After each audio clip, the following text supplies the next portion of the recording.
रशियाचे अध्यक्ष Vladimir Putin आज संध्याकाळी भारतात येणार। 23व्या भारत रशिया वार्षिक बैठकीत होणार सहभागी। अनेक महत्त्वपूर्ण करार होण्याची शक्यता। संरक्षण मंत्री राजनाथ सिंह आणि रशियाचे संरक्षण मंत्री आंद्रेई बेलोसॉव यांच्यामध्ये संरक्षण विषयक संबंधाच्या सहकार्याबद्दल होणार बैठक। भारत आणि रशिया हे परस्परांचे सुखदुःखातले मित्र। दोन्ही देशातली व्यापारी भागीदारी भविष्यात अधिकच दृढ होईल। संयुक्त परिषदेत केंद्रीय मंत्री पीयूष गोयल यांनी व्यक्त केला विश्वास। लोकसभेमध्ये स्वास्थ्य सुरक्षा से राष्ट्र सुरक्षा उपकर विधेयकावरती चर्चा सुरू।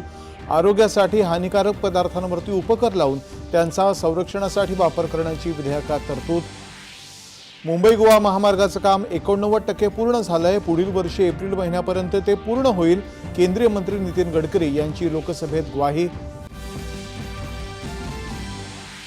भारतीय नौदलाचं सामर्थ्य आणि पराक्रमाचा गौरव करणाऱ्या नौदल दिवसानिमित्त आज देशभरात विविध कार्यक्रम। राष्ट्रपती, उपराष्ट्रपती आणि पंतप्रधानांच्या शुभेच्छा।